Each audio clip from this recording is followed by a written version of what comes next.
Hello! Today we're doing something very different than any other video.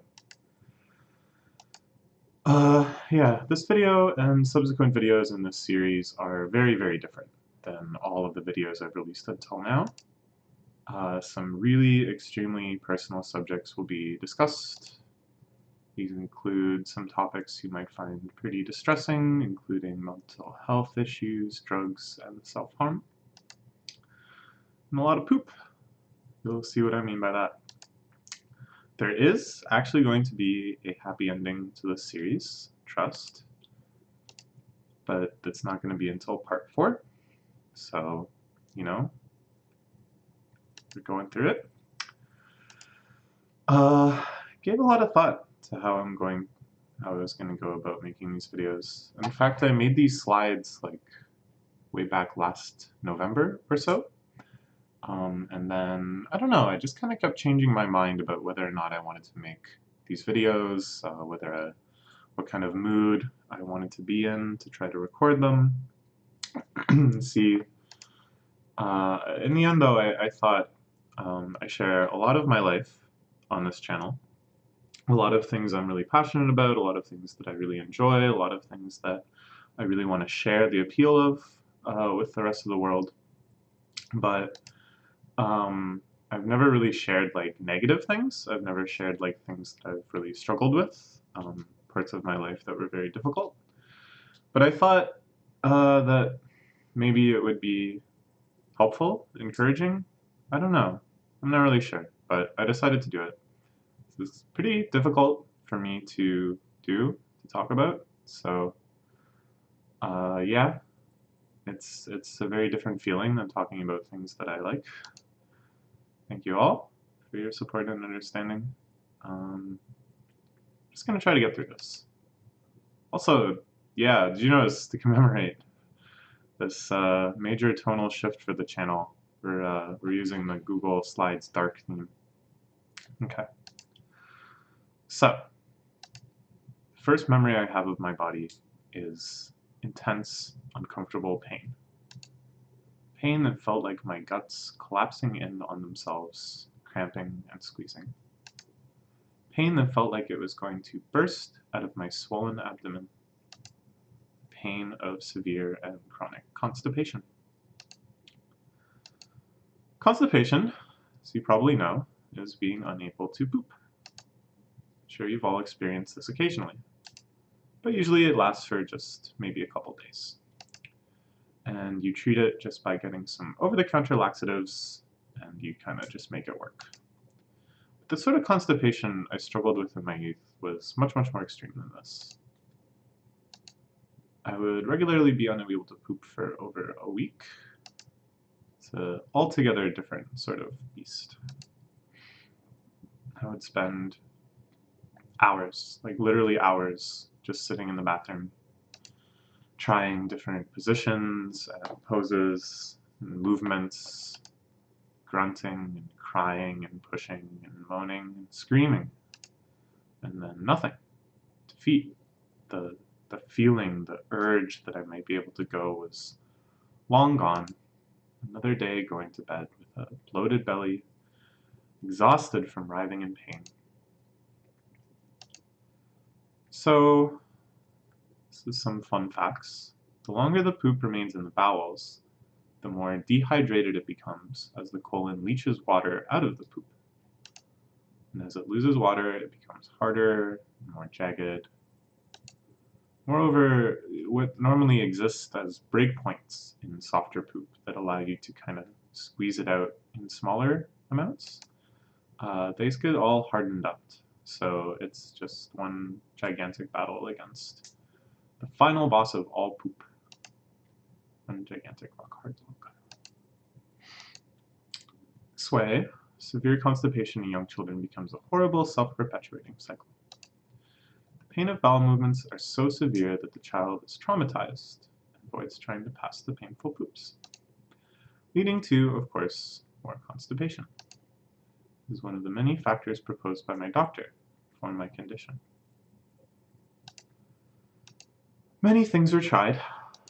Exercises, isolation diets, a plethora of fiber supplements and laxatives, some of which tasted nauseatingly bad. I still, if I smell like a certain kind of medicinal cherry smell, there was this jelly-like laxative that I had to take for quite a while that if I smell that smell again, I feel really nauseous. And for a long time I took these mint-scented milk of magnesia tablets that I had to eat quite a few of and you know, crunch them up and swallow them, and I just found this fresh mint taste mixed with this nasty metallic milk of magnesia taste was just really unbearable. But you know, I did it. I was eager to try anything. Sometimes though, you know, we'd have periods of success and I was fairly regular for a bit, but in the end, nothing worked for long. And the problem persisted into my adulthood. Pain was bad. It's very, very bad. My memories are just littered with being in pain. I can remember seeing Radiohead in 2008, so I was already well into my teens. But this problem was still very persistent, and it just happened to be that the concert was at a time where things were quite backed up, and I was in a lot of pain, and I remember I couldn't even like focus my vision because it just hurt so badly. I remember going to Disney World once, and the entire time I was constipated, and for some reason I have this reflex that when I'm in a lot of pain, my toes like curl up. And I think it kind of alleviates the pain, or at least it kind of distracts from it with a different sort of pain. But I did this so much walking around Disney World that my feet cramped. And if you've never had a cramp in the sole of your foot, consider yourself lucky, because that hurts. That also hurts. And it doesn't make the pain in your abdomen and in your bowels go away. You just get two types of pain. Isn't that wonderful? And in all these situations, you know, you might think, if you're in that much pain, just go to the bathroom. And I would think, you know, should I try? Maybe the pain is so bad right now because it's actually going to move. It's actually going to come out. Or will I just waste an hour that I could have spent doing something else, being at these events, being in these places? Instead, I'll just be alone, in pain, in a public washroom. Remember when I tried to see Radiohead in 2002, so at this point I was, you know, an adult, and I still was dealing with bouts of severe constipation. Stage collapsed. I was so constipated, the pain made me vomit. For some reason, all these Radiohead memories. I've never had a successful Radiohead concert. Always something with my gut, or the stage collapsing, or both. Yeah, I remember I threw up into one of those planters on the streets in Toronto. It was so painful. Yeah.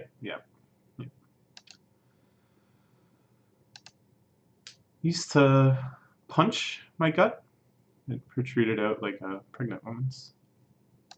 I used to fantasize it about stabbing the kitchen knife. Just really wanted to sleep. It was very bad. Treatments were frustrating. Ineffectuality was maddening. But this is where it gets really bad. So there's a lot of conditions that cause chronic pain, and I'm not going to say that this was the worst one by any extent. I'm sure there's tons that are much more painful. I used to get migraines sometimes as a kid too, and in many ways the pain from migraines was much more intense than the pain from constipation.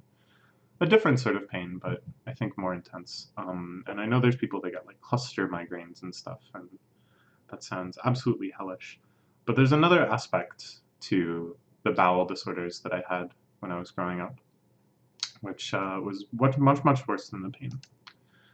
There's a cruelly ironic side effect that defined, and in many cases ruined, the social life of my childhood.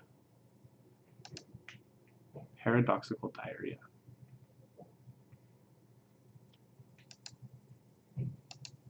So paradoxical diarrhea is where the bowels are so full of solidified poop that there's actually no space left for the new poop to solidify.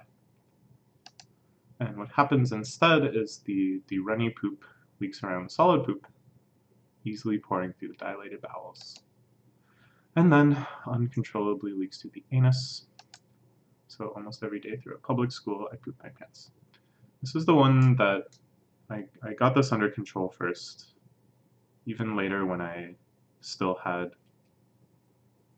I was still quite constipated quite often and had bouts of very severe constipation. I had dealt with this quite earlier, but it was bad. It was very bad. This is extra fun. Because the poop doesn't have a chance to dehydrate, it still retains all of the chemicals that give poop its smell. So I was pooping my pants with extremely stinky poop. Yeah. And there's no chance for nutrients to be absorbed from the poop either, so I was probably pretty malnourished a lot of the time. So this is something I remember my doctor talking about too. Great. Probably don't need to explain what school is like for me. I had friends actually. Looking back at it, the fact that I reeked of shit most of the time, it's quite happy that I actually still had friends. But I really had a reputation as the stinky kid. But I was okay with that, because it seemed infinitely better than the kid who poops their pants all the time. Although I think a lot of kids suspected that that's what was happening. And I remember being accused of that directly sometimes. I remember being told to stand up on the bus and show people.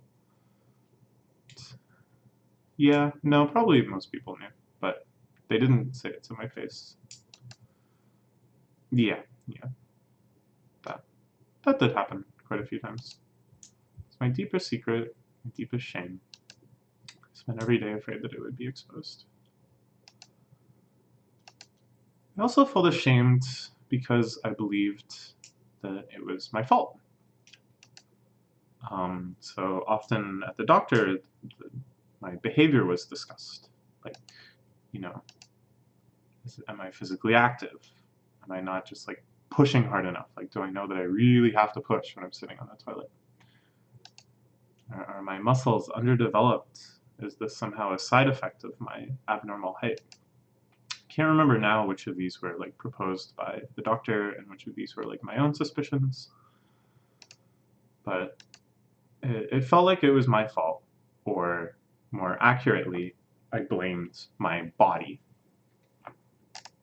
And that is why I say that my body is my enemy. It's something I have known from before I even know those words. I cannot remember a time before I resented my body, before I felt that it was my enemy. I don't know. So much more I could say about this. It stained every part of my youth. It's time for the happy ending! I eventually had an incident that was so bad, I had to go to the hospital. This is the happy ending. Trust me. I made a few posts about it. There's some forums that I frequent that's like quite a small intimate group that we talk a lot about our lives. So at the time I posted about it there. You can check out this link and this one. They're very long posts. We refer to them as the ultimate shit post. So at the time I had what was known as an impacted stool, where it just simply was solidified into the colon and had no chance in hell of ever moving. And this caused a extremely severe constipation episode that lasted over a month. And there's more details in here. They basically sedated me and reached in through the anus and busted it up. And then after that, I was put on a really major reset diet where I only consumed liquids for quite a long period. And the hope was, oh, maybe I explain it in those paste bins more. But at any rate, since then everything has been fine with my bowels. I think I'm actually more regular than the average person, because I'm willing to put in the work. I know that going to the bathroom sometimes is completely terrible, and I'm more than equipped. I'm more than ready to fight those battles. You know, there's been occasional minor issues, but things have actually been really smooth sailing. cannot tell you how happy this made me at the time when I realized I was becoming regular, when my bowels started functioning properly, when I was able to just normally go to the bathroom without it being a gigantic ordeal.